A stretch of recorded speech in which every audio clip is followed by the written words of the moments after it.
Hello, in this video we are going to be developing this game. When you click on the apple, it changes the position in the screen and it tells you here the result like, hey, you just hit the apple. But if you miss, it tells you that it missed it and it finished the game. Now, we are assuming that in order to do this, you already have installed Pygame Zero in your computer, Python, and Sublime Text for writing your code. If you haven't done that, don't worry, just go in the description and you will see the link to the video where we do that. Let's start creating our game. In order to do that, we have to have a new Python file. For example, right here is my game file, right? I will not use this. I will open Sublime Text and I will click on New File. It is important that you save your file immediately as a Python file so that the compiler understands and color coded correspondingly. Where are you going to save this? Well, remember that you must have a folder where you will put your programming files but also your images, because your games will have a lot of elements, right? You want to save those elements in the same folder. So for example, here I have a folder called Computer Science Game Python, and I will create a new file here and I will call it shooting the fruit version 1, because I have other file called it like that. Now the most important thing is that you identify that it's a Python file by adding the extension .py. When you save this, now when you write your code, you will see that the code will be color coded like this one. Okay, we already have our file to write our code. Now what we need to do is to start importing our library. But what is this? Well, basically, to be able to run an environment, you need to have the Python Game Zero library. So we're gonna go to import and we're gonna write pgz run to be able to run the games. If you right now pgz run and you have one of the functions in this library called go, you will see that now when you build this, you will have your environment for your game. If you don't have this, you will not have, look, I go to tool and run or build and you don't see anything. But if you add this back, you will be able to see your game environment. So this helps us to create our game environment. The thing is that we want to be able to create our game. And let's see again this. What is this game? Oh, you need to have an apple that is positioned on the screen, right? So, okay, I need an apple. This is for you and me to understand what we are doing here. What else do you need? You want to change the apple position. And it doesn't need to be an apple. It can be anything that you want. We're gonna try to add another fruit in a moment. And in order to change the apple position, we need to know when the click on the mouse have been aligned with the apple. So those are the three things that we will do. The first thing that I want to do is to resize my screen, because I don't want to be changing this all the time that I'm running it. I want to make it small. I want to make it as this one, so that I can actually leave my game here and you can still see the code. How do you do this? Well, here we're going to change our screen. We can do that by indicating the width of the screen, right? And the height. So we have that and we have the height as well. So we're going to select, for example, you can try and see. If you write this and you run it, okay, that is something that I fancy. Cool. Okay. So we already resized the screen. Now we need to have an apple here, or an orange, or another fruit. Doesn't matter. Let me show you how we do that. We are assuming again that you have a folder for your game and you have your file in the same folder. In that folder, we're going to create a new folder for images. This is where I have my apple and other fruits. I actually will delete those so that you can see what we're gonna do with that. Okay, I only have my apple. But what if I want to add other images? I don't want an apple, I want a banana, an orange, whatever. Okay, so that is easy. First thing that we need to do is to download our file from the internet. When we are going to do that, we need to be careful.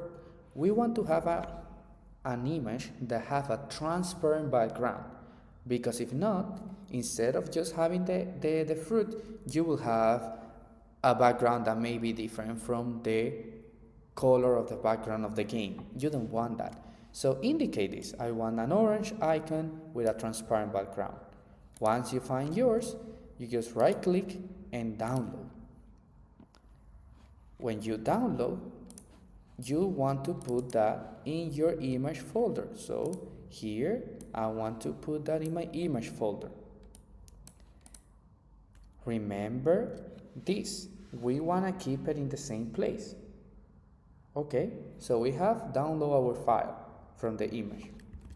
Let's go back to the code environment. Here, you want to place your image in your screen, in your game screen, right? Okay, this is done by creating an actor. An actor is basically any element that will be interact in your game. So I will call this, I will create a variable called my fruit, and I will make this actor. Now, what this do is that inside of the parentheses, you will write down the name of the file that correspond to the actor that you are creating, within quotation mark because it's a string. Now, what is the name of our file again? Let's go back to the folder. In the folder, whoa, this is very problematic, right? Rename it to something easier. For example, this is an orange. I suggest you to rename it with lowercase, because if you use uppercase, it will give you error in the name. We can try that later. Now, okay, I write here orange. You don't need to specify this. How do we actually put it in the screen? Like draw the orange, in this case, in our screen. So we need to define a new function for this. We're gonna call it draw, and every time that I call this function, I just want to draw the fruit. So I can say, what is the name of my fruit?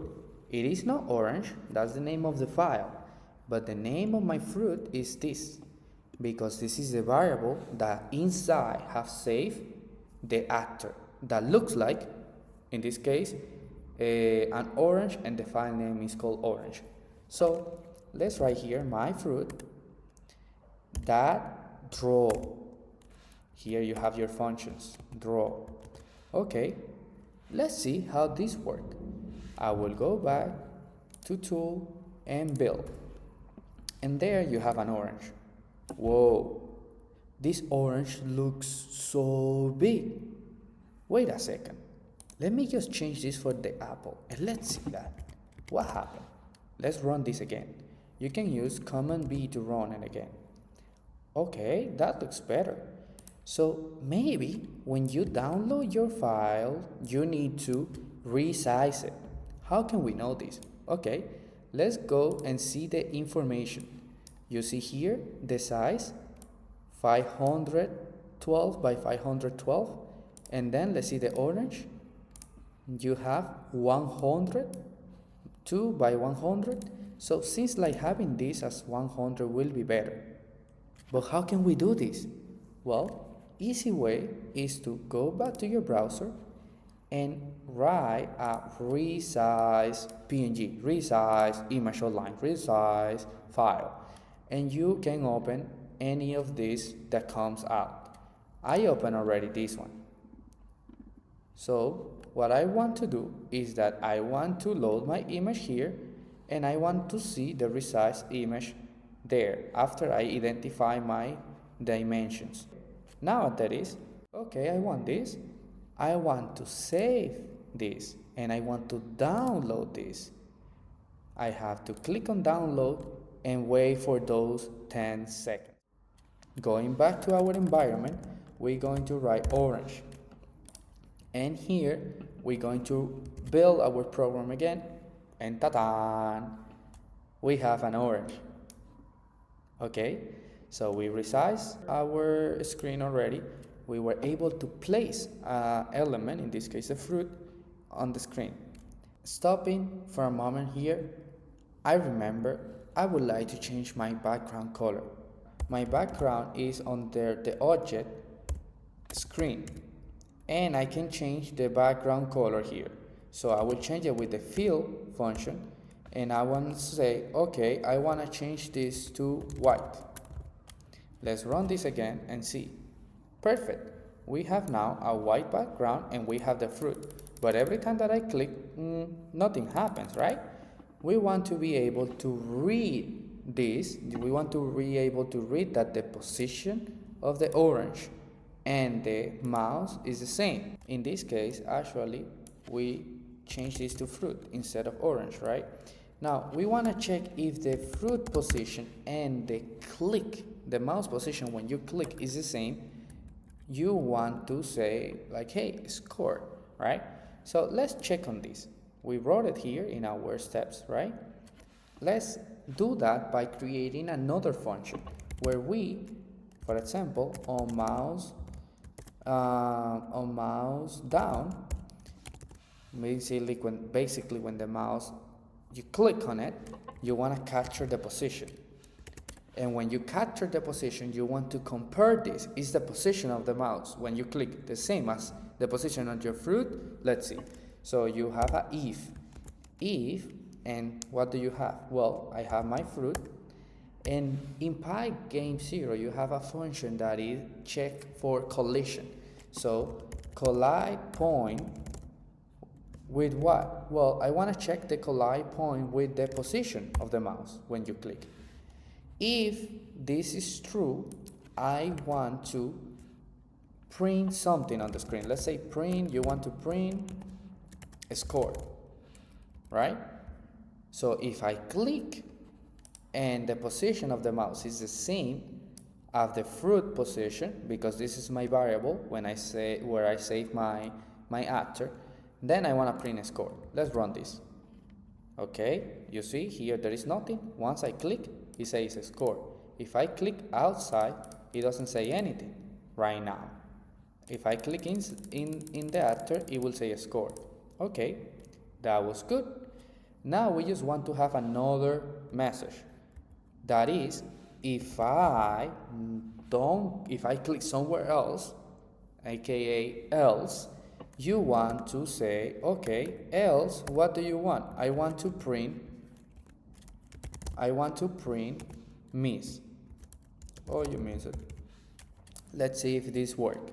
I will run it again and look, score, outside, miss, score, miss, score. Okay, so let's create this position changing function for your fruit. I will create a new function. I will call it place fruit, and I don't need anything for it. Now, what it will do is to change the x and y value of the fruit whenever I call this function. So let's know how to do this. My fruit is a variable and it has a x position. I can set this x position to anything on the screen.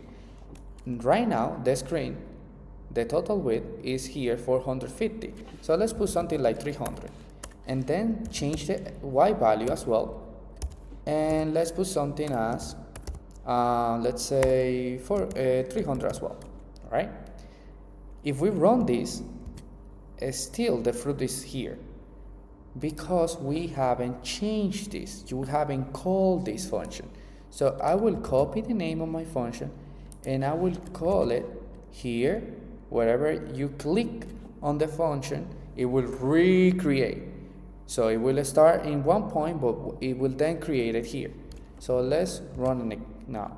You see here, I click and it changed, because when you click, it prints a score, but then it changed the position to what the function that you say. The problem with this is that if you click again, and let me open my program, if you click again, it says a score here, but the position is the same. It didn't change, right? Oh, this is because we need only one little thing. We want to change this to a random number. That is with a range. And for this, the same way that we import our function for game before, we have another one that is called from the random library install or import the randint function. So now you can use the randint function here. Instead of putting it in just one x and y position, you want to change this to randint. Here appear a position between, let's say, 10 and what? And the width here, which is 450. We can write the number or we can use the variable as. So here we have the variable. The same for the y value. We're gonna have randint, and we're gonna go from 10 to the width, the height here in this case. Sorry. So we have the height. Now, when we run this, what will happen is that, okay, appear there at the beginning, I click here and it changed randomly. It changed, it changed, it changed, it changed, it changed. If you want that immediately when you open the program randomly created, you can just call your place function, your place fruit function at the beginning as well. You can call it here. So when you run it now, wait a second, outside this, and let's do it again. Now you see, randomly, always change. We are almost there. The only thing that we may want is that what happened when you miss. When you miss, look, you missed it, but the fruit didn't change, and it's okay, but the screen didn't clear, or you didn't say game over, or you didn't close the screen.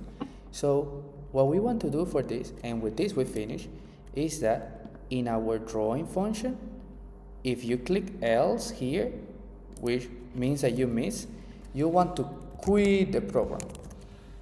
So let's run this again, and I miss, pop, it quit the program. And with this, we just finish. We have our game now that can print a message and close when you finish. Of course, you can do more stuff, but to do those things, you can first try by yourself. For example, putting a score label and that it counts every time that you click on the orange, or you can change your fruit, or you can change your background. And if you cannot do that by yourself, no problem, just leave me a comment and you will see. I will let you know when we will upload the next video where we update this program. Okay, bye bye.